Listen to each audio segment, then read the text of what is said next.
Well, hello, and hopefully you have surviving or in the midst of getting through Snowmageddon in Canada this week. Welcome to the Hockey Podcast on Sunday. My name is Kevin Olenek. You can follow us on Twitter at podcast_hockey and like us on Facebook, The Hockey Podcast.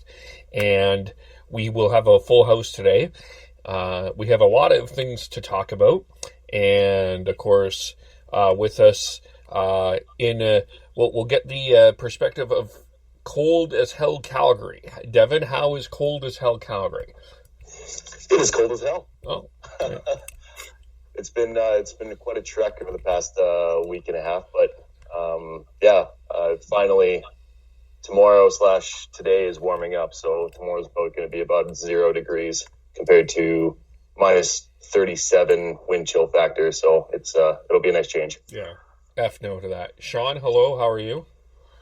I'm good. Yeah, we're surviving here in Calgary. The freeze and all that with the extreme cold warning that was basically we were basically under for I think 4 or 5 days. So yeah, we're looking forward to some nice weather here. Good. Heidi, hello. How are you? Good. Yes, it was so cold here that I got a day off work because a pipe burst in our office. So that is that's an indicator of just how cold it is. But I haven't been outside since Friday night, so that's been escaping from it. Fair. Well, hey, if you can hide, then you can hide. Chris, hello. How are you? I'm doing well. How about yourself? I'm all right. And also back taking a break from plowing. Tyler is with us. Hello. Hey guys. These last 3 weeks since I've seen you all in Calgary have been somewhat of a nightmare up here. I gotta say, winter has arrived with a vengeance. A lot of snow, then in some cold, and now we're back into the snow.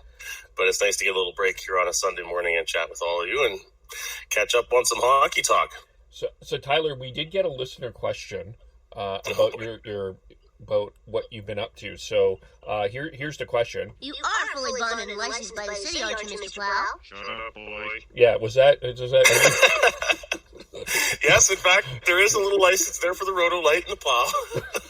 So I just a listener asked. It just wanted to make sure it's about safety. So it's been a week of arguing. A week of the Battle of Alberta is safely back. There is billboards, sweaters, T-shirts, suspensions, and a bunch of things. And of course, the suspension was for Zack Kassian. He got what I think we expected: 2 games for his antics against Matthew Tkachuk last Saturday, and he spoke to the media, and here's a portion of what he had to say. If you're going to hit like that, I have to protect myself, and I protect my teammates. It's not my fault. A lot of the league doesn't have guys like me anymore, but if you're going to run around like that, when I'm on a team, it's not going to happen. And I'll take my 2 games. I'll get well rested, well recharged, have some good workouts, and I'll be ready to go when I come back. Okay, and then we'll hear some other stuff that he said in a little bit, but we haven't heard from Tyler, so I want to give Tyler the first opportunity to kind of, before we'll go back, and then we'll kind of get into the week. So what, from a referee's perspective as well, what did you think of how this all was handled, this Kassian-Tkachuk situation on the ice, before we get to the suspension part? Yeah, I thought the first of the 2 hits that Cassie didn't like was a bit of a problem. And when you're refereeing and you don't make a call on something that has the potential to raise the temperature of the game, it's inevitably going to get worse, and that's what we ended up seeing. Kassian felt like he had to take matters into his own hands, took it quite far, and ended up being suspended because of it. There's not a whole lot the referees can do once a player decides to take matters into their own hands, though. What do you mean by that?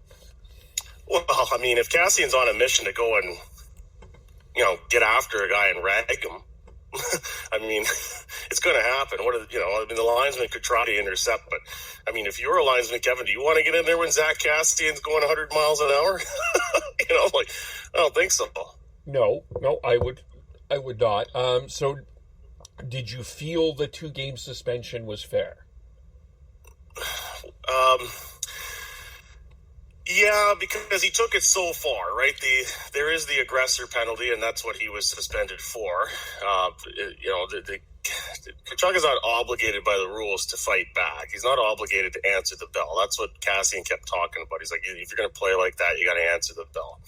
Well, not technically, no. I mean, the old school hockey thought is, yes, you do something dirty, you got to answer the call. So there's a difference of opinion there. Personally, I'm a little more of the old school. I would have liked to see Matthew Tkachuk fight, but he's not obligated to do that. And because of that, Kassian, I think, was rightfully suspended for a couple of games. It's not a big suspension, but it is a message sender for everyone that you can't just go and take matters into your own hands. Okay, and before we move on to everyone else, just to catch, because we didn't get your perspective, what did you think of the comments Kassian made after the game? I think he was just frustrated. I think it's refreshing from a neutral party fan point of view. I'm not a Flames or an Oilers person, so to listen to that, it's like, oh, there's something a little more interesting happened in hockey today. Over the course of an 82-game regular season times 31 teams, there can be a lot of dull hockey, but it certainly wasn't there last Saturday. Right. Yeah, that's very true. And it kept Flames fans and Oiler fans amused. And we'll hear a little bit more from Kassian here about what he had to say. Times it's more than enough. You play with fire, eventually you're going to get burned. And he messed with the wrong guy, and I don't think he realizes that we're in the same division and have a great memory. So let's talk about the fallout, which included that. I guess for anywhere else, I guess we kind of expected the 2-game suspension here, but from hearing after, we'll start. I'll start with Heidi here first. So hearing, because you're the biggest lover, probably it's fair to say you're probably the biggest lover of Matthew Tkachuk out of all of us here. After hearing from all of the different perspectives and everybody from the experts, did your opinion change on what happened last Saturday? No, I'm still fine with how everything came out. I was fine with how much the suspension was. I don't think it have been any more than that. If anything, it's kind of great that there is that little bit, spark this rivalry again, like I've been saying before. It'll just by Tkachuk and Doughty, it'll just be Tkachuk and Kassian, or just Flames versus Oilers. So yeah, no, nothing's changed. I'm still not happy about Kassian using the word pussy to call towards Tkachuk, but other than that, yeah, my opinion hasn't changed. Devin, as a Flames supporter, what have you thought about what you've heard? It kind of concerns me a little bit. Not in as far as Kassian saying that he has a good memory and basically calling Tkachuk an idiot without even saying that. But I'm more concerned about the fallout of he's probably going to be going after another player other than Tkachuk. And things might get out of hand after kind of digesting it all throughout the entire week. But other than that, I think I don't see. I see a really good game coming up against them. So it'll be really really interesting to see how tight the refs are going to call the game, and just kind of see how it all pans out. Sean, Chris, what do you make of all of this now? I love it. I think it's great. It adds the 2-game suspension is what I expected. Kassian comes back. His first game back is versus the Flames, and that's going to be fun. I agree with Devin. What the interesting part and the worrisome part is what happens in that game on the 29th. But if you watched the first intermission of the late game last night for Hockey Night in Canada, and Bert talking about the process, what the league's doing to try and mitigate, it's pretty obvious that they know that they need to be have a close eye on that game. But the way, if you look at going to the Canucks game last night, you saw a hit from Alex Edler that was very similar to one of the hits that Tkachuk laid on Kassian.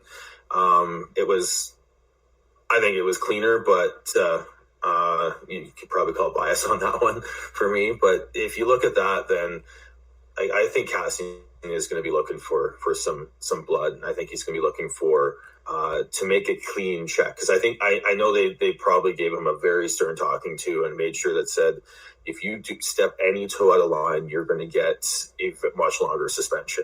So he's going to be looking for a big hit, but he's going to be looking for a clean hit. And if he makes a big clean hit on someone, all hell could break loose. And as a fan, I think that's going to be fantastic. But as if you're a fan of the Flames or Oilers, that should be something that you should be worried about.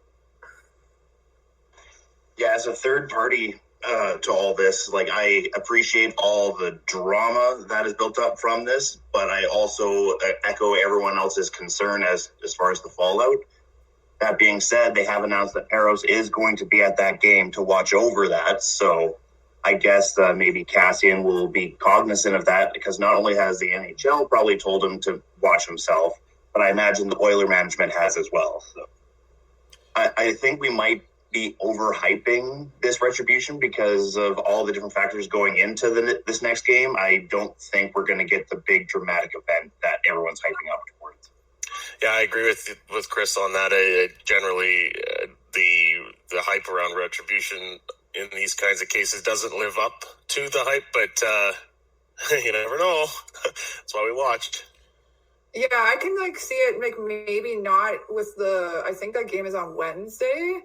That game might not be necessarily the big one. I think, honestly, maybe more the game that's going to be on Saturday, the second game that they play, that the one that, I don't know, that we know that there's going to be a ton of people in the stands and there's going to be a lot of people watching on TV. There's a chance that one's going to have more of the kind of that retribution thing. They'll perhaps behave themselves on Wednesday, and then all hell might break loose on Saturday. Because it's a back-to-back, and that creates more of the rivalry. And the Flames are playing St. Louis the night before, so that's, I think, they can't think ahead too much about that Oiler game. They're playing the Stanley Cup champions before that. If you're thinking ahead against the St. Louis Blues, the Stanley Cup champions, I don't know what. There's more problems in that organization than I can imagine. But to me, I think the other thing that I'm kind of with Chris, and then I agree with you. I don't think that the Wednesday game is going to be so much of the hype or that big fisticuff too much. I think definitely, especially with the standings being where they are, you would think that discipline would be the discretion of value here. But I think with Chris, I'm wondering what Oilers management did say to Zach Kassian. I mean, there's been so much made about we'll talk about Tkachuk here, I guess, in a second, what the Flames responded. But, what kind of frustrated me this week from the Oilers' perspective was guys like Leon Draisaitl was asked, if Matthew Tkachuk was on your line, would you play with him? No, I would sit out. It's sort of just kind of this. I mean, it's fun, and I do sometimes like fun, not every day. I mean, there was something that happened fun yesterday, and I smiled. So, sometimes I can like fun. But it just felt to me like it still feels to me like Matthew Tkachuk is living rent-free, and possibly with a Zach Kassian extension, he could probably buy a really good property in Edmonton Oilers' heads. But so I'm wondering what Oilers management secretly, what we don't know, said to Zach Kassian about you actually do legitimately need to cool it. Because this is a game, I think the Oilers need to win more than the Flames on Wednesday. That's the game, the 29th, I would say, is more of a must-win game for the Oilers than the Flames. So I think you need Kassian to be as disciplined as he can be. Why is it more of a must-win for the Oilers than the Flames, Kev? Because they haven't beat the Flames this year. The Flames have won in terms of standings, though, it's the Flames, I think, need to... Well, no. In terms of standing, we're tied. Yeah. We're all tied here. You know, actually, they're I think tied the and they're entire below the NHL is tied, so it's nice, isn't it?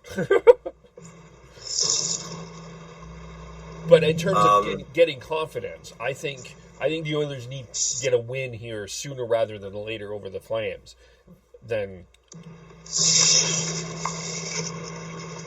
Yeah, I think you're right, Kevin, in the sense that you think that Calgary probably is projected higher in the standings at the end of the season than the Oilers, because the Oilers just don't have the depth, and their goalie situation is such hit and miss that you never know what you're going to get every single night. So I think that's what you're trying to get at with that, and I definitely agree. So yeah, and I guess from the Flames' perspective, there were some that felt that, you know, the team. Do you think that the team defended Matthew Tkachuk enough publicly? I don't think Matthew Tkachuk needs to be defended by his team. He does that himself. He doesn't need other players to do that for him. He rolls up into his turtle shell and protects himself.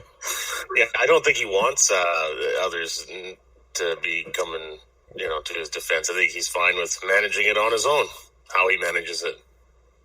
No, I think the Flames did fine in terms of, because I don't think Tkachuk is going to back away, at least in the media, from all that, and as I said, and going back to your point, Kev, on what the Edmonton management said to Kassian, I really don't think they said too much other than just pick the spot correctly, because he is going to try and get his retribution, whether it is on the 29th or the 1st. But he needs to pick it correctly, and if he can make a big hit on Tkachuk or anyone else, it's got to be clean. Otherwise, he's going to be out for a long time. So I really do think that what they said to Kassian isn't going to be as harsh or as big a statement as I think you would hope. That I personally would hope? Yeah. Okay. I think based off of what you were saying, I think there's a lot, or you and others, but I do think that I don't think that they were going to try and rein him in too much. Just make sure that he knows that there is a line. If he crosses it, he is toast. But I guess this is where my question is I don't know if Zach Kassian knows that line. Like that I don't think that Zach Kassian is a guy that, I think part of his charm is he like Matthew Tkachuk, he threads the line, but the weakness with Zach Kassian is I don't think he's disciplined enough to hold back. And if I'm Matthew Tkachuk, I try to rile him up on Wednesday. I have no problem trying to rile him up because I have a feeling he's going to do a stupid thing. Well, I guess it comes down to whether Kassian is willing to sit out another week or two just to make a point. You know, like if he thinks that he's looking good to his teammates by doing that, then I suppose. But I mean, the Oilers need him to be playing. They can't have him out. They can't have dumb penalties. I mean, everything's so tight right now. I think there's also another perspective here of, you know, if nothing happens on Wednesday, if he doesn't have the spot to do it, I just feel like he is such a nutcase that he'd be just, everything, it all just build up, he's like, oh, I need to do this. All of a sudden, like, it's a third period of the second game and, nothing's happened. He's probably going to go do something stupid. And you would hope that the management in Edmonton would try and deter that, and maybe they're trying to deter that with the potential contract extension that they were talking about on Hockey Night in Canada last night. Maybe that has an aspect to it as well, being like, hey, listen, like, you need to calm it down a little bit. We want to extend you, but if you're going to do something stupid, that might be a carrot dangling at the end of the rope kind of thing in front of them. So I don't know. I just think that he's too tightly wound and can snap at any moment kind of thing. And like I said, if nothing happens, first game, then the second game, I feel like it's just going to be amplified that much more. Yeah, I echo both what Devin and Kevin said in the sense that I don't really have the faith that Kassian has the discipline. He might know where the line is, but I don't think he has the discipline to control himself if he sees an opportunity to jump on. And if I was Matthew Tkachuk, I would definitely be aggravating him as per normal, because if he's going to make an idiot out of himself and potentially his team, why not try and help that happen? But Matthew Tkachuk could also just piss Kassian off just as much by not doing anything, just not retaliating too. Well, the thing with Kassian is he's got when his fuse blows, we saw what happened, right? What you guys are saying is true. He is a bit of a loose cannon in that aspect, but he's not going to go out of his way in the middle of and just go after someone, say like Kevin LeBanc did with Alex Edler. He's gonna try and pick his spot, and it's gonna. But if Matthew Tkachuk can get under his skin, that's when things can get hairy and will get hairy. Yeah. That's what I think is going to be interesting from that perspective. I guess the other thing was, I think that I don't want to. Is it fair to say that Matthew Tkachuk dealt with some attacks on social media? I know he doesn't. He really doesn't care, and he relishes booze as the people in Toronto pointed out. But was it me, or did this go? Did this be Twitter and go too far? No, I don't. I think honestly, the reaction that the Oilers fans showed to it was exactly on brand for Oilers fans. For them to just kind of, be, I don't know, jerks on social media about it and start basically trolling anybody who was talking about it. Tkachuk, personally, I'm sure he doesn't care about any of that stuff. And even and I think a lot of us Flames fans know that, again, what I said, this is how the Oilers fans are going to react. I'm not that I'm not that upset about it. I just let them be angry. Yeah, I didn't see anything that really went over the board, but I didn't actually search it out to look for it because it's probably there. But you get that with every time there's some sort of disagreement on social media these days. There's 1-2 dozen small minority of idiots out there that are going to try and troll and take it too far. So in from what I saw, I didn't see anything that was over the line. I agree. I didn't see anything beyond the pale either. If anything, I just saw salty Oilers fans being salty Oilers fans and obnoxious Flames fans being obnoxious Flames fans. So it's kind of all par for the course, in my opinion. But the one thing I want to point out is, out of all this controversy that has happened, at least some good has come of it with the billboard campaign for Tkachuk in Edmonton, and also the Oilers fans in response actually donating to a Calgary charity for getting kids lunches, and then CJ92 hopped onto the Billboard campaign and then added an ALS society donation on top of that, and then even Brett Wilson on top of all that jumped in and donated both. So I thought there was good that kind of came from all this. Yeah, that is an impressive recap Chris just put together there, eh? Yeah, that was nice. I made some research. No, that was good, and that was great. And one of my favorite things was when the other fans were chirping at CJ. I can't believe that you would put a billboard up and it's like, it's for charity, you idiot. It's like, not only that, but JD is an Oilers fan living in Calgary. Yeah. Exactly. Yeah, I think it was like dumb that I did see some of that too, where people are like, "Oh, okay, yeah, you're paying for the billboards, but why didn't you take the money that you had for the billboards and still donate it to ALS?" And it's like, I'm sure these billboards are actually not costing CJ that much either, to be honest. It's an advertisement for their business. It says CJ all over it. So, yeah, it's just money that's already allocated in their marketing budget. Silly, but yes, of course. Yeah. Exactly.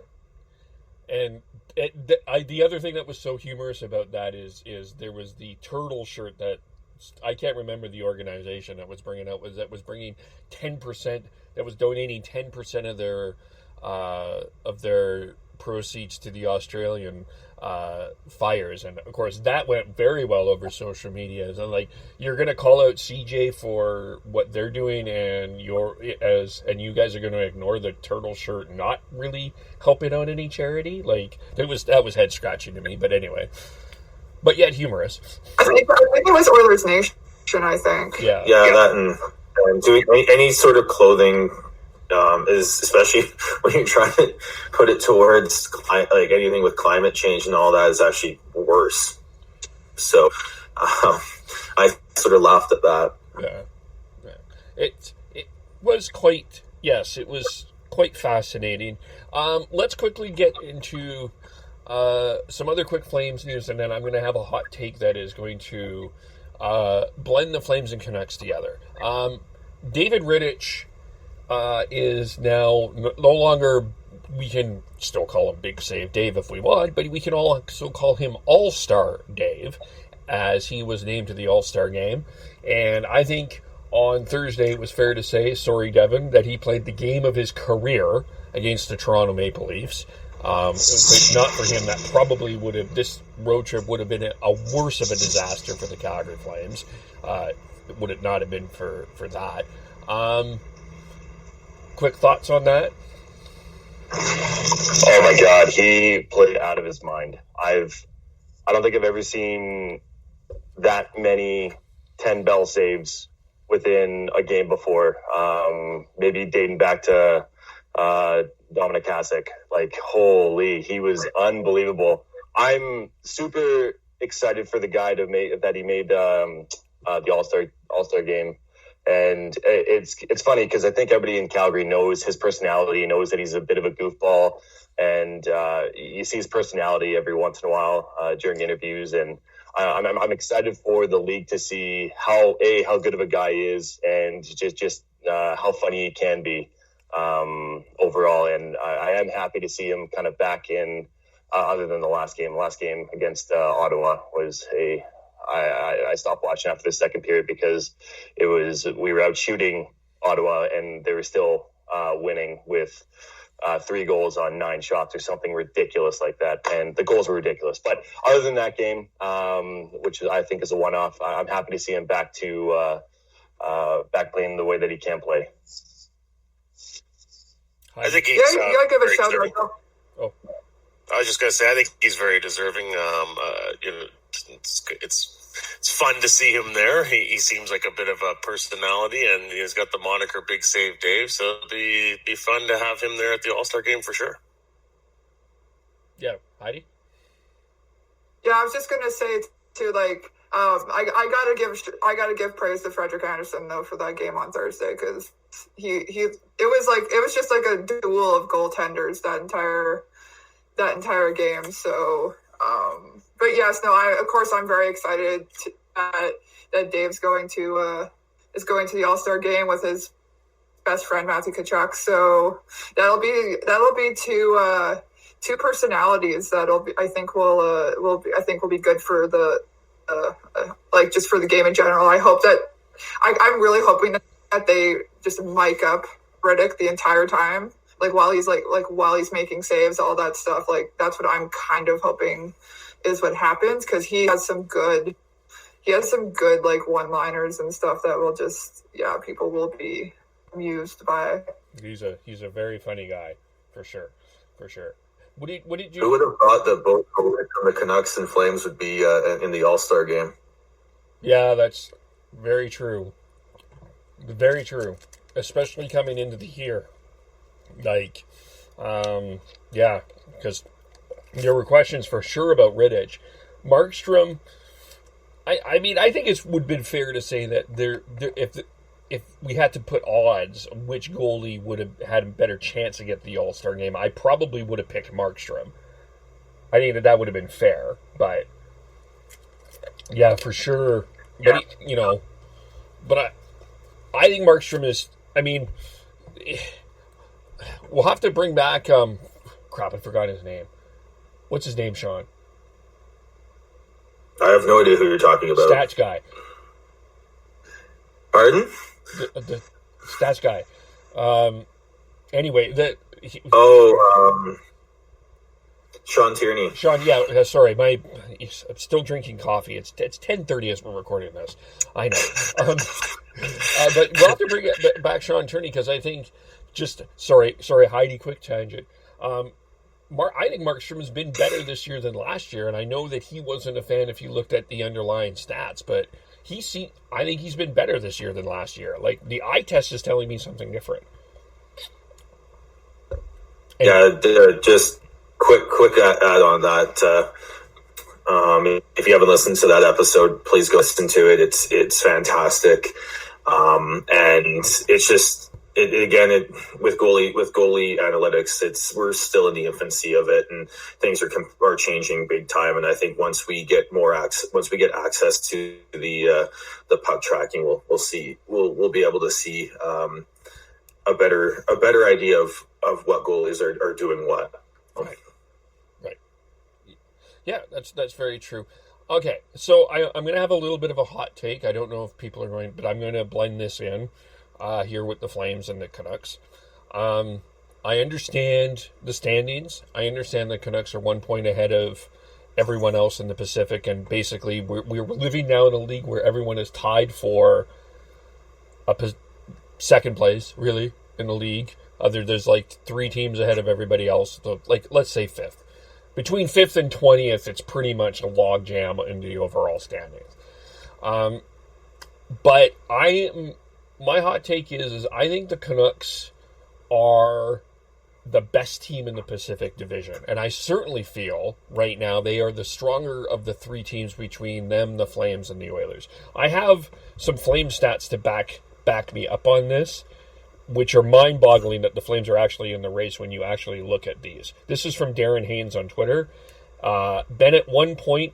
A goal in the last 16 games. Dubé, 1 goal in the last 15 games. Giordano, 1 goal in the last 31 games. Jankowski, who finally scored his first goal of the year against Ottawa, 2 points in 39 games. Lucic, 2 points in 16 games. Mangiapane, 0 points in the last 9 games. Reeder, 0 points in the last 9 games. Tkachuk, 0 goals in the last 9 games.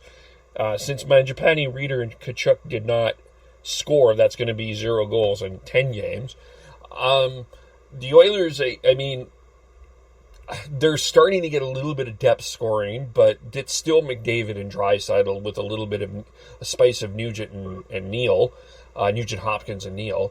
The Canucks up and down the lineup seem to have found depth, secondary scoring, consistent goaltending from both guys. Not that Talbot has been inconsistent, but to me right now, I think that unless someone can tell me different, I see the Canucks as the best team in the Pacific Division and are worthy of their first place finish. I I would say that's a pretty decently hot take there, Kev, because I think it's a lot tighter than anyone would have thought. But if you look at the one stat I always like to look at as a bit of a barometer of how good teams are is goal differential. And Canucks are plus 13 in goal differential, and no one's even close. The closest is Arizona at plus 8. Vegas is plus 3, Edmonton's plus 2, and Calgary is minus 12. But it's going to be tight. With the amount of 3-point games, the amount of games between, there's still a lot of games within the division. It's going to be very tight, and I'm still predicting that all 5 of those teams make the playoffs. I think we're going to get the top 3, and then you're going to get the both wild cards are going to go to the Pacific. But it could go anyway. I hope you're right, and the Canucks can pull out a division win here. But it's still early, and still lots to happen.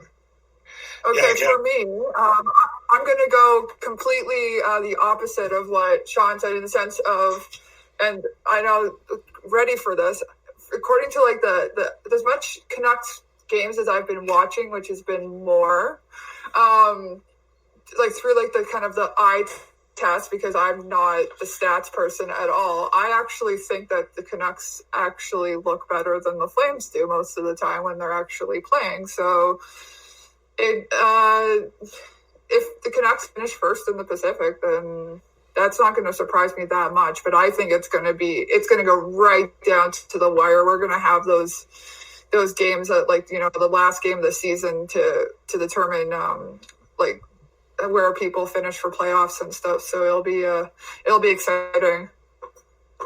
I did not expect to hear that from Heidi. That's for damn sure. Yeah. I also wanted to add on. Yes, I know.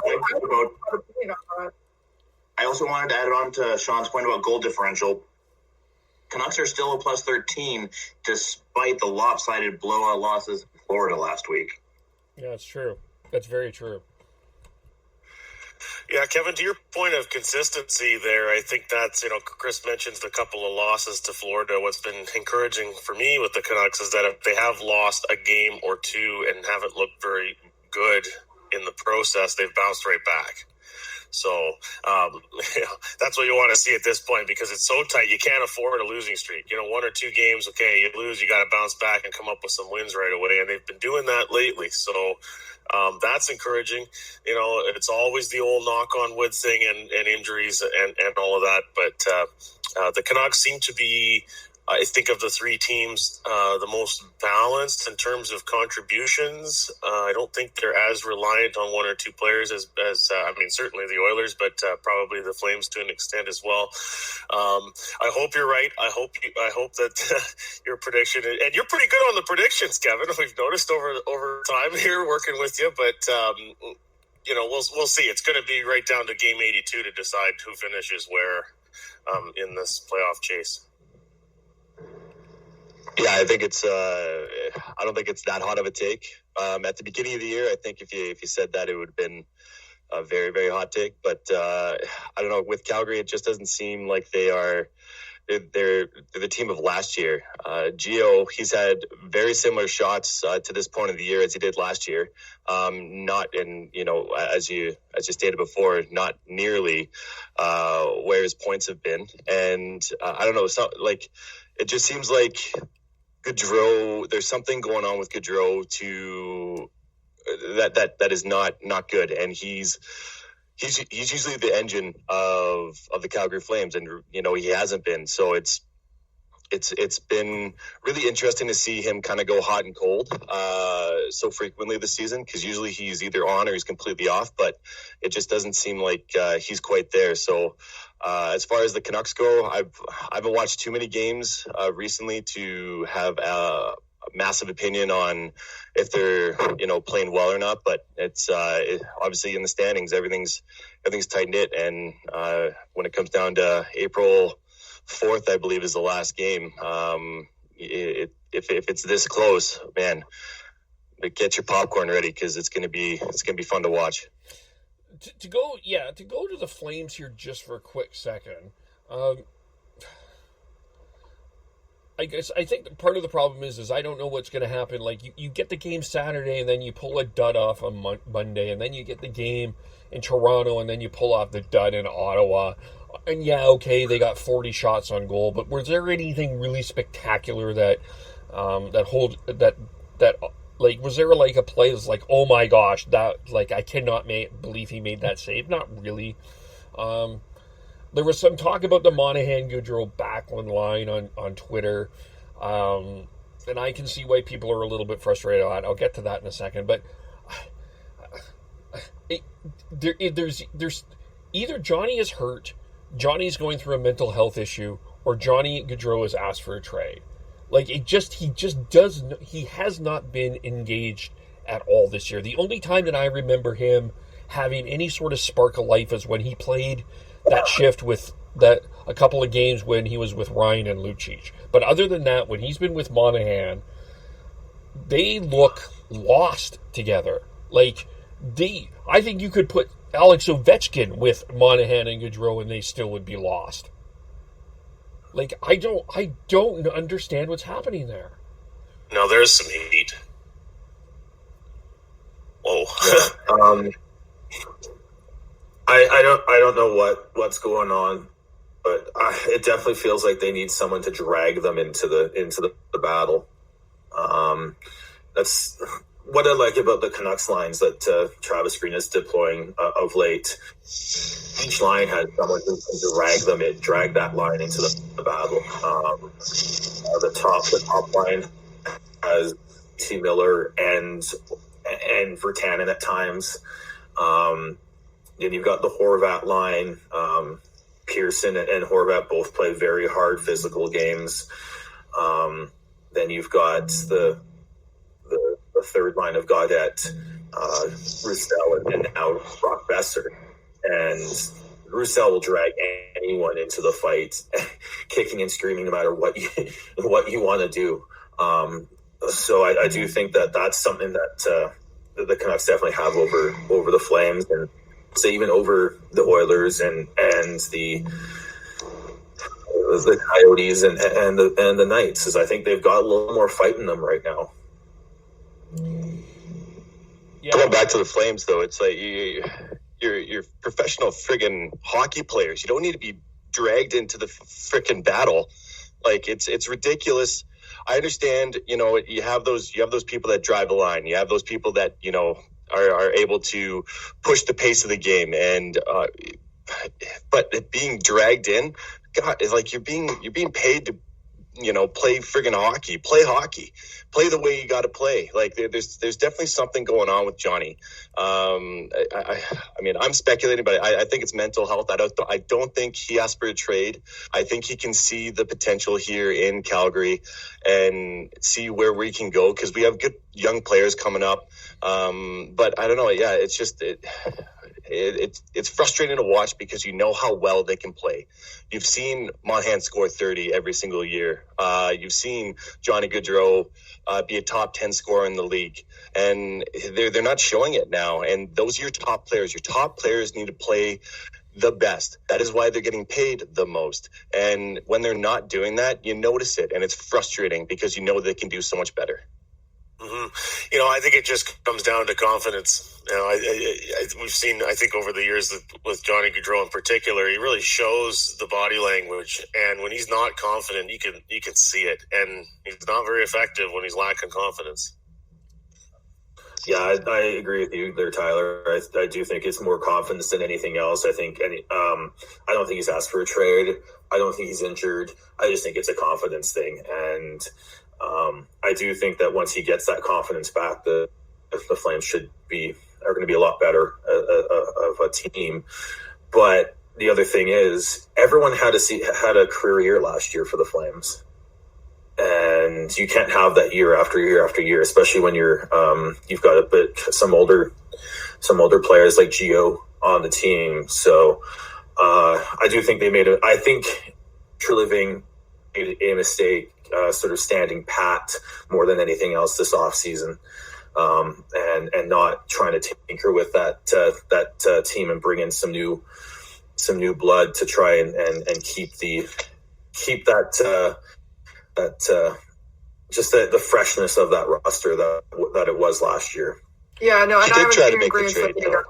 But there's definitely I don't think that he's asked for a trade at all. I think he likes playing in Calgary and everything. It's just, it seems to, and I don't think it's an injury either. I think it's confidence, something going on in his brain. Who knows what it could be? The hockey players are human, so they have the same kind of, regular issues as anybody else who doesn't play hockey. So it's tough to say, but yeah, I think there definitely needs to be there might need to be like a shakeup on that line with him and Monahan and Backlund, because that's not working. That's not working anymore. Go ahead, Devin. I was just saying that, Tree Living tried to make a trade. He tried to make a big splash by getting Kadri, and that trade fell through. And I think that type of move would have been amazing for us, but that didn't happen. And I think there's a lot of unrest with that as well. If you look at the year that they've had a coach, the coaching issue with Bill Peters. They've had TJ Brody go down. And you had a couple of offseason moves that didn't go through that went public. And, you can see Jankowski, he's a better player than what he's showing right now. So, I don't know. I don't agree with that take that Sean made. And that's the only thing I wanted to say. But, well, I thought that I kind of agreed. I agreed with Sean in the offseason. I thought the Flames, yes, the Kadri trade fell through, and Kadri executed his no trade clause. But there were probably some other options out there that didn't work, and it felt like a little bit of a Stan Paddish offseason for Tree Living, and I think he's going to try to make a move. I wouldn't be surprised if some point this week there's a move. But you look at a guy like Elias Lindholm, like he has blossomed. Like not only is he, I think we can confirm he's a center on the Flames, but he's blossomed away from Monahan and Goodrow. He just seems like a player with more life. He's more engaged. He's more energized. When Backlund plays without Monahan and Goodrow, he seems to be more effective. But with this Monahan-Goodrow-Backlund line, Backlund seems to be mired in quicksand. Now, part of that is I don't think Backlund is as effective as he used to be, and I might get in trouble with some Flames fans for saying this, but I think he might be the Flames' fourth line center now. I'll take a duck, but I think he's certainly, I think the Flames' fourth best center, and but it just feels to me with Monahan and Goodrow specifically, they're dragging people out of the play as opposed to dragging people into the play. Whereas Sean is talking about with the Canucks, they have someone that's willing to engage. Even Brandon Sutter is willing to engage, right? Like, there's not a line on the Canucks that's not willing to engage. Yeah, and that's what's going to separate the teams coming down the stretch is who's willing to fight through it all and find a way. And the way the Flames are playing, you kind of wonder whether or not they have that. But with the Canucks, that they're at least going to battle through it, whether or not they can find a way to be successful. From what I've watched this season, I quite like the battle that the Canucks have. Yeah. Which I guess now, speaking of moves, especially Devin, Morgan Riley going down, Dougie Hamilton going down for long-term injuries, and I know we were in a very tight place here in terms of standings, but for the Flames and Canucks, is this an opportunity for both of them to make a move to improve their forward depths? Which I do think for Vancouver, I still think defense is a bit more of a priority than forward, but that doesn't hurt to improve the forward situation. If there's an opportunity, is now the time to strike? or do you wait a little bit closer to the trade deadline? I think now's the time to strike. I truly believe that when the trade deadline is it's hard for a player to jump into a new team and have that short a time to, get their personal life together, get familiar with the city, get familiar with your line mates, your teammates, the structure of the new team. I think moving Taylor Hall when New Jersey did, I think that, I guess when Arizona acquired Taylor Hall, I think that was perfect timing for them to be like, okay, well, we're legit contenders right now, and it gives Taylor Hall the time to get integrated into his new team. And so, as far as getting moves on underway here before the trade deadline,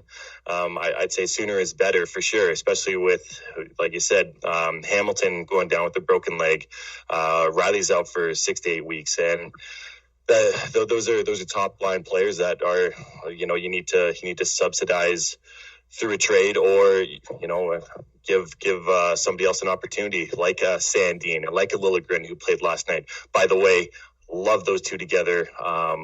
I thought they played amazing last night. But aside from that, I think, you need to start,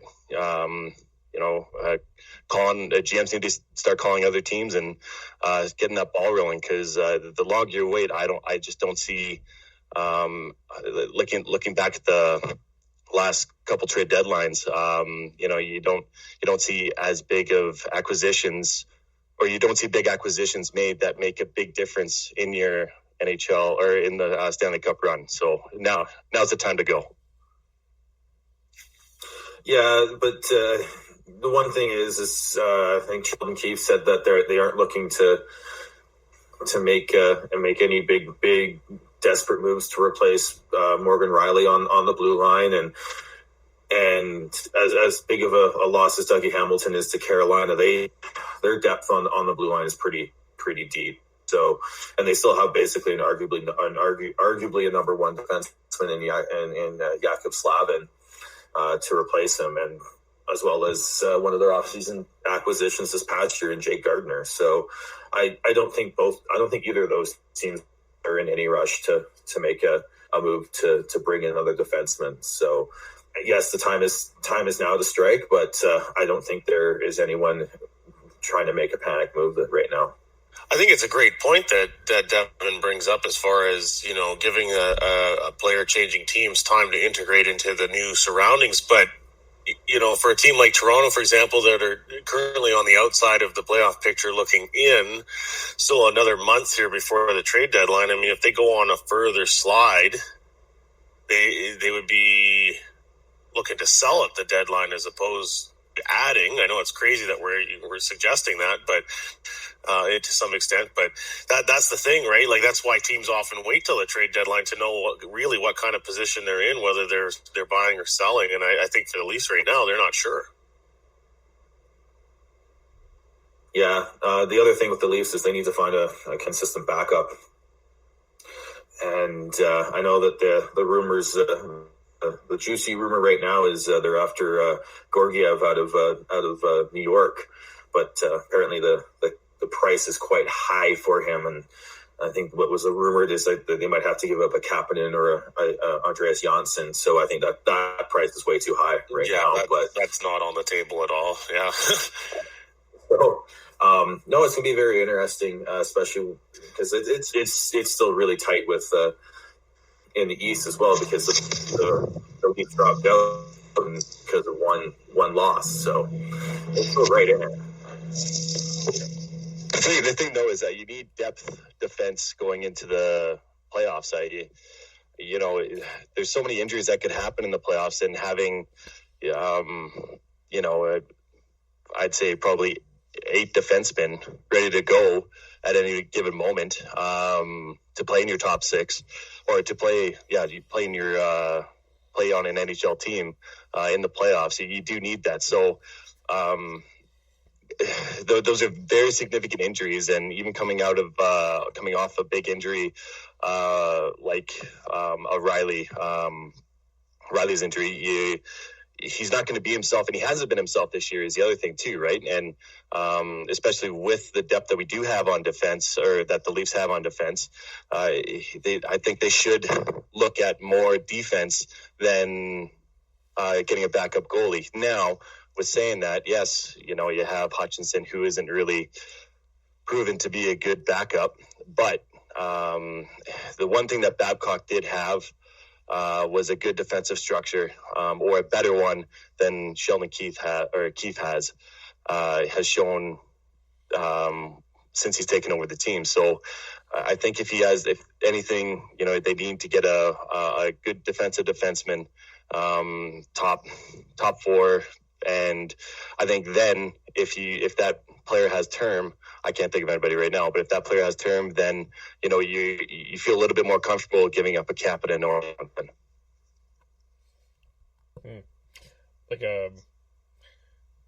I don't know. I'm just going to toss a name. I think it's going to be hard to get him out, but a Marc-Edouard Vlasic. I haven't looked at his cap hit. Yeah, he still has a lot of term, and I believe his cap hit is north of 6. It'll be. I don't know about a Vlasic, but yeah, a similar defenseman like that has a smaller cap hit. I mean, everybody's gonna be looking for that. That's the thing, is that they're diamonds on the rough, right? It's and they'll come at a hefty price as a good player or a draft pick. So it'll be kind of hard. Yeah, Vlasic's got 7 years left, a no move clause, and his cap hit is $7 million. Yeah. Okay. So no, not him. Yeah, and he's 32 years old. San Jose is in trouble for years. R.I.P. Sharks playoffs for a while. Wow. Not like this. Not just Vlasic, but yeah. Carlson, Berman. Yeah. The other thing in Canucks land was there was an unusual cheer in Rogers Place the last couple of nights this week. It sounded a little bit like this. You truly are the King of Kings. Excellent. With this, are they booing me? No, they're saying Boo Earns. Boo Earns. Are you saying Boo or Boo Earns? I was saying Boo Earns. Yes, the cheer of Lou Earns is going in Rogers Place. There was even a meme where... Arena, Kevin, get it right. What's that? What? Sorry? Rogers Arena. Oh, that's a fine. We get a certain That's fine. $5 in the swear jar. Okay, basically. fine. Rogers Arena. Why do I call it Rogers? What did I call it? You called it the Edmonton Rogers ring. Place. Oh, for the love of God. Yes. Okay. Yeah. Rogers Arena. Rogers Arena. I'm writing this down. You better make that coffee stronger next time we do this, Clearly, okay, Kevin? or take the Baileys off of it or something like that. There's too many things with Rogers. It's, like Rogers Arena, Rogers Place, Rogers Center, Rogers this. Anyway, Rogers Arena. Rogers Okay, yeah, yes. Is Loui getting some respect? He's it's just that it's at the point where Canucks fans are just happy anytime he actually produces and contributes. So he's getting the cheers for that at this point. Let me ask you. But that being said, go ahead. That being said, the role he's playing on that Bo Horvat line is quite important, actually. What they've done is they've made him more of the transition player, which is allowing both Bo Horvat and Tanner Pearson to play with a little more speed and create more offense. Especially now that they've got that Brandon Sutter back, and that fourth line has become a lot more of a defensive, grinded out line. They don't have to hard match Bo Horvat as much anymore. So it's really created a little more space and speed for Bo Horvat to operate with when he's got the puck. I would say the fact that they've been able to make Loui Eriksson more useful, it may be just the thing that saved their season here. I mean, look at the lineup as it looks now. I mean, everything just falls into place nicely and it's balanced, and nobody's demanding that 21 be a scratch or buried in the minors. I mean, we've come a long way since the beginning of the season in that regard. Yeah, it's as I was saying earlier, it's just it seems like the what the lines that the Canucks have right now it's the right mix, and they seem to be all of them seem to be working and understanding what their role is. You got the Pettersson line, whether it's the Lotto line or you throw up Jake Virtanen, who's been another player who's really stepped up in the last little bit, and then you've got the Bo Horvat line, who's getting a little not as tough minutes as they were earlier in the season, but they're still matching up against top lines pretty regularly, and then which is allowing that third line to play against some of like the third line and fourth lines of the opposing teams, and they're thriving. They're creating a lot of offense, and even that fourth line has really embraced that grinded out cycle down low and just they're creating chaos and creating chances because of it. So yeah, based on having Loui slide in there and be a little more of a defensive conscience and allowing Bo Horvat to be a little more offensive minded has really, really helped the Canucks. And they're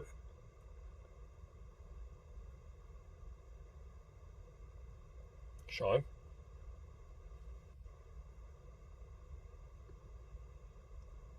Sean?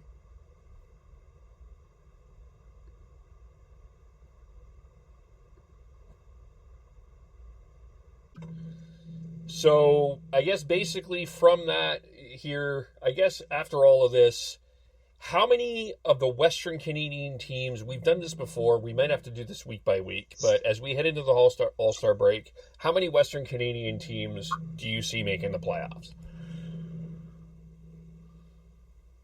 I think I let the cat out of the bag on my prediction earlier on, but I think it's all the Pacific teams. I don't think Winnipeg makes it. I think that I think that's just how it's going to play out. I think all three of the Vancouver Canucks, Calgary Flames, and Edmonton Oilers will make it. I'm going to stick with what I had before. I had the Jets, Canucks, and Oilers making it. I think the Jets will find a way to pick up one of those wild card spots. I will say, because I can't remember who I predicted last time we did this, but with the current standings, I'm going to say Vancouver, just because of the role that they're on, is the for sure.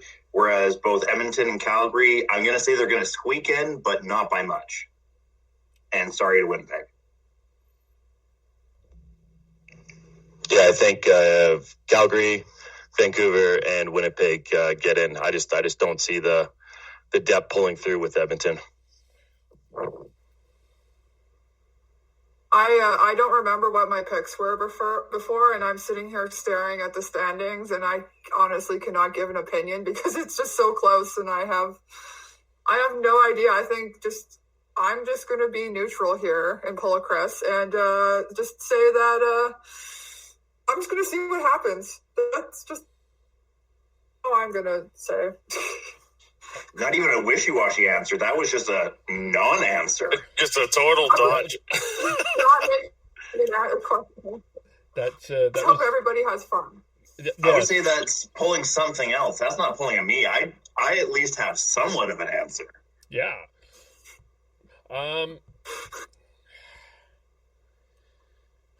Okay, I think this is my debate. I think Vancouver's in. I think Winnipeg's in. Because I think Arizona's in for a fade. I'm not sure. I'm partially debating either both Alberta teams or saying one of the Alberta teams makes the playoffs. But I'm not sure which one I want to say doesn't. Because I have said that the Oilers are not going to make it, and I do tend to agree with Devin that the Oilers' depth concerns me, but the Flames' consistent play also concerns me. So this is what I'm going to say. I'm going to say two at this point. I'm going to say Vancouver and Winnipeg for sure. And I'm going to leave Calgary and Edmonton possibly out. Which would be interesting. But we'll see. We may have to revisit this after and keep revisiting this. So don't hold to our predictions. Because right now, if the Canucks did not win against San Jose, they would have been in 19th place in standings, as now they're 9th, if I have this right. 9th place. If they lost to San Jose, they would have been 5th in the Pacific and 19th in the entire NHL. So really, we have no idea. We just are keeping going here. So we'll... Gerard Gallant was, I think, the news that kind of affects the Pacific Division, both because it affects the Flames and the Canucks, is the firing of Gerard Gallant and the hiring of Pete DeBoer for the Golden Knights, which has turned into a very weird team. This is a team I have no idea what the Golden Knights are anymore, because they seem like the Flames in a lot of ways. One day they're good, another day they're not. One day they're down 4-0, and next day they come and catch up. I'll start with Tyler. Gallant, fair, foul? Was this a good firing? Yeah, foul. I mean, I guess we've redefined what have you done for me lately in terms of coaching in professional sports. I mean, I don't know. I would have, if you're any kind of coach out there, you got to be disappointed with that. I mean, you didn't get much, I guess, thanks for, a run to the Stanley Cup final the first year, and then another playoff appearance the year after, and they were darn close. I mean, an overtime goal away from advancing past the first round, and hitting a bit of a bumpy stretch in the road here, but not out of it by any means, and he's sacked. I don't know about that one. Yeah, it was a bit of a weird decision. I'm not sure what was in it. From what everyone is saying, is that they wanted Pete DeBoer and weren't sure he was going to be available. Yeah, it seems that way. But why? What is so special about Pete DeBoer? That's what I'd like to know. Maybe they knew he was the best available and didn't want to lose the opportunity. I don't know. The thing that caught me really off guard was just considering the San Jose Las Vegas rivalry that has built up over the past little bit, that it immediately went from Gallant fired to DeBoer hired, and it's like, wait a second, isn't that the guy that Gallant called a clown? Yeah, well, if there was any coach that was going to be losing their job at this point in the season, my betting money was on Claude Julien, not Gallant. So yeah, I'm kind of mystified by it all too.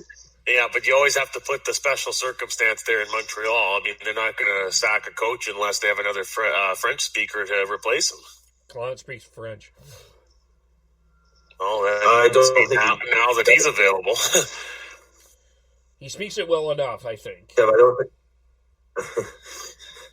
Because they were mentioning that on Hockey Night in Canada, too, that they don't think he's from PEI, right? So I'm not sure he's got... enough. Yeah, but we need to have a conversation with Montreal Canadiens fans at one point. Anyway, moving on. Heidi, Devin. Yeah, like that firing was really surprising to me. I didn't think that the Knights have played that bad. I've been watching their stats a little bit just for the sake of I have Fleury in my hockey pool, so I've been watching when they've been I've been seeing the -1s off my points Fleury keeps losing, which is surprising me there too. But they've been a little bit inconsistent, but look how good they were last year. So I'm just really surprised that Gallant got fired so quickly. Seemed so knee jerk on that, unless there's something else going on that we don't know about. But yeah, and considering too that he was gonna coach the All-Star game too. That's the other fun thing in that in this whole thing that happened. Well, if you think about it, it was an expansion team. They picked the best coach that was available, and I mean, obviously they had more stock in DeBoer than they did Gallant. And when I was listening to Brian Burke, and he was saying that no matter what situation your coach, like if your GM and your current coach is in, you're always having a backup plan. You always got to make sure you have a contingency plan. If, say, for instance, someone loves, Mike Babcock, then, you're going to be starting to pursue him. And it really depends on whether or not Gallant wants to get back into it right away or if he wants to take a little bit of a break. But from everything that I've heard, that, he'll work when he wants to work, kind of thing. And, it definitely was surprising, but you gotta give Vegas, maybe a bit of a thumbs up, being like, wow, it's ballsy of you, but you got to hope that it pays off. And I think the other thing is that since they're not doing as well as they thought that they would, but you have the NFL coming in next year, and I don't think they want to lose fans to the NFL. I think it's more than just a hockey decision. I think it's a financial decision or a business decision than one of just hockey. I just not super. I don't want to take too much time on this because I do want to talk about Ovechkin here quickly. But is the fact that it's really tough to make a trade is part of the reason why we're seeing coaches move so quickly? I think a little bit of that. Also, I think they're realizing that sometimes it is the issue is systematic and not personnel. Plus, you saw, I think it's 2 out of the last 4 Stanley Cup winners have won but have won after making coaching changes in the middle of the season. Yeah, that still feels a little bit like an anomaly. But to me, I don't know. I still don't know if it was a mistake, because it feels to me that Gallant, I also read that he rubs people sometimes the wrong way. Terrible call, but you don't allow that many. That really must have been that was almost like I'm not trying to be dramatic here, but that was almost a franchise turning point last year against San Jose, where they probably, you could make a legitimate argue, at least the Western Conference Finals, possibly a Stanley Cup for Vegas, maybe last year, if they hang on to that lead. Who knows, right? So, yeah. Well, that will be interesting. And then we'll start with Tyler again. Alex Ovechkin moved into 10th place in all-time scoring. He passed Mario Lemieux. I think this is a guy. I think when we went back on the players of the decade, I was the one that made the argument he's the best player of the decade. I stand by it. I think you look at his records. But what is Alex Ovechkin's legacy? It's always hard to answer that when a player is still playing. I mean, Alex is one of the greatest players of all time. I think as far as the past decade goes, I'm still going to put Sidney Crosby ahead of Alex Ovechkin. But no one quite like Ovechkin. Scores lots, very skilled player, but also physical and tough and durable and intimidating in a lot of ways. And he just makes that shot look so easy. He is one of a kind. Doesn't look like he's going to be slowing down anytime soon either. So I don't know. There's really no other way to put it for me. He's one of the greatest players of all time. Let me throw a question at you before we move on, Tyler. Does Crosby or Ovechkin move into, in your mind, the top 5 greatest players who have ever played this game? I think for Ovechkin, another cup would probably be necessary to do that, but I think Crosby's there already. Okay. All right. Is Ovechkin the best goal scorer we've seen? Is Ovechkin the best goal scorer we've seen? That's a difficult one because now we're comparing era to era. I know there's a lot of people that would probably put Mike Bossy up there. There's still Gretzky and some other names as well to compare. That one's a little more difficult. I think with Ovechkin, because of his physical stature, that to me adds a little more to the greatness equation there. But best goal scorer, is that what you're asking, Sean? Best goal scorer? Yeah. I don't know. I think he's got some good competition there still. He's in there, and that's where I'm going with that is, if he's top 2, I think you can make that argument. I think you can say it's Gretzky and Ovechkin, because I think there's going to be I think he's going to take a really, really good run at Gretzky's record, and if he gets even close, how can you keep him out of the top 5? Just as far as pure goal scorer, I think you can definitely make the argument that he's right up there. And with the fact that the media, it seems like every time that they have a sit-down interview with him, they ask him that question, like, do you think you can touch this record? Are you going for it?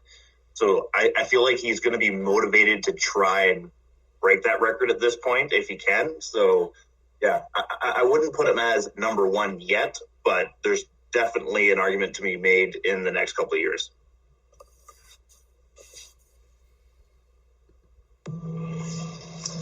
Yeah, it's pure. He's a pure goal scorer.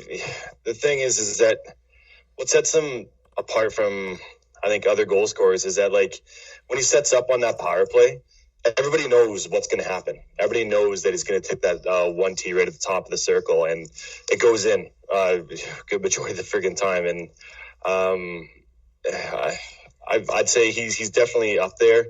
It's going to be hard as far as like top 5 players of all time. It's going to be hard to really, push out, whatever everybody has their own individual top 5. But, he's definitely top 8 all time, I think. But the one thing I do want to say is that I don't think that he's being as far as he's getting a lot of media attention towards this, and obviously we're having this conversation about it, but I don't think we are actually comprehending how good of a pure goal scorer he is and understanding what we're watching. Looking back at it, maybe 10 years from now, he'll be up on a pedestal, I think, for that release and that shot. But I just don't think that we're actually appreciating how good he is. And maybe it's the Russian kind of goggles that us have had in the past, us being North America, but it's definitely, I just think that we're watching something very special, and I don't think, we're really comprehending it. Yeah, to expand on that with you, Dev, the way going on the Ovechkin power play, it's called the Ovi spot for a reason now. Canucks fans have been clamoring that Besser can be there and do that, but he doesn't. What Ovi does really well is he's always on the move. He's always trying to find that passing lane and knowing where the soft spot is to create where he's got a shot, and he just loads it up and blasts it. So, yeah, I I agree with you, Dev. I don't think we as everyone with hockey know are really comprehending and understanding how good of a player and goal scorer he has been in his career and is currently. Heidi? I have nothing to really add on this. Like, Ovi's a great player, and as I honestly can't remember who said it. Like, we are watching something special happening with him, and how great of a player he is. And also, Ovi's got a great personality too. Like, all those like photos and videos of him with like the cup and just in general, like that stuff's all super cool too.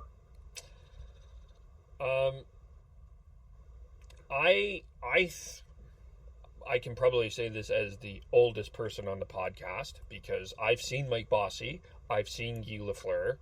I'm trying to now. I feel like a snob. I don't mean that in that way, but I think to me it is impossible to make an argument that it's not Alex Ovechkin. Like, if you even look at his stats, he played even in the dead puck era, a little bit in the dead puck era, a little bit after. But the lowest he has, 4 goals in his career, and even when he played with Barry Trotz, is 32. Wayne Gretzky, while we admire him for everything, he was not that... He with the Kings, I mean, yeah, he had some shortened years and stuff like that, but during the end of his career, he was more about passing than he was about goal scoring. Bossy, yeah, he flew down. Both him and Guy Lafleur were able to fly down the line and fire the puck in. But they were just not the same presence that Alex Ovechkin was. Like, you even look back to that goal he had against Columbus a number of years ago, where he like physically took down the defenseman. You rarely would see a Bossy, a Curry, a Lafleur do some of the things that Ovechkin would do to score. I think it's a ridiculous argument. I think it's so clear that Alex Ovechkin's the best goal scorer we've ever seen. And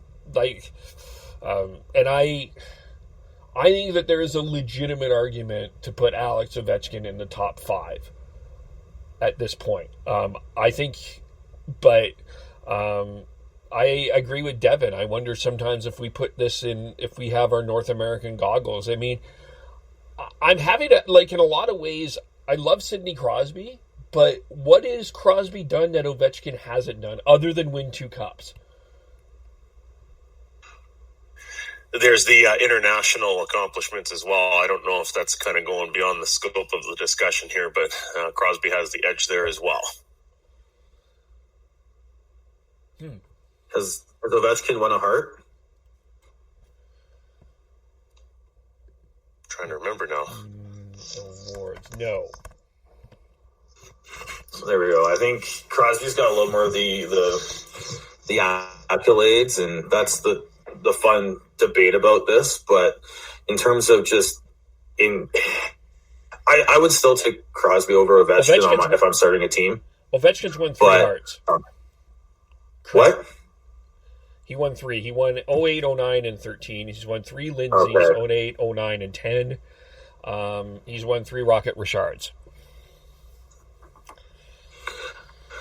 Yeah, it's a really good discussion. He's definitely top 10 for sure here. Top 8, as Devin said, I think is a safe bet as well. Top 5, I think you start getting into era issues and all that. So, but he's definitely up there for sure. Well, I think as far as getting, if you're going to start a team, you want a Crosby because he's a better 20-foot player. And he's a center, and Ovi can play center, but he's mostly left winger, right? So, and yeah, sorry, and kind of jumping around here, but okay, if he's top 5, who do you take out of your top 5? You have Gordy, you have Lemieux, you have Gretzky, it's hard to, say, oh, he's top 5, but who do you take out? And, once again, going into era, difficulties in trying to figure out, who was better at what time. And, if he would, I think it's safe to say that if Ovi played back in the day, he'd be a great player too, of the Gretzky era, or even back to the Broad Street Bullies because of that physicality. But yeah, sorry, I'm kind of jumping all over the place here. But yeah, I think it's also, who do you take out of your top 5 to really make him, that great of a player. It's a very tough decision where you have what you'd have to do there. So I haven't done enough thought and research onto who would possibly take out, but I think it's definitely worth a discussion maybe in the summer or something like that. Yeah, for sure. Well, let's leave it there. We'll be back next week for more discussion. Tyler, how do we follow you? I'm on Twitter at TNoble, TNOBLE. Heidi? I'm on Twitter and all social medias at Heidi Amazeballs, HEID Amazeballs. Chris? I'm on all social media at Schneids, SCHNEIDZ. Sean? I am a Beardy Canucks 03 on Twitter. And Devin, who we need to get followers to. You do. And you guys know who my number 1 is all time from my Twitter handle, which is GordHow09. Sorry, GordHow09 for Tyler. Thank you. Appreciate that. And I am KEVOLE, and we will talk to you all soon. Bye for now. No, they're saying boo-earns. Boo-earns. Are you saying boo-earns? I was saying boo-earns.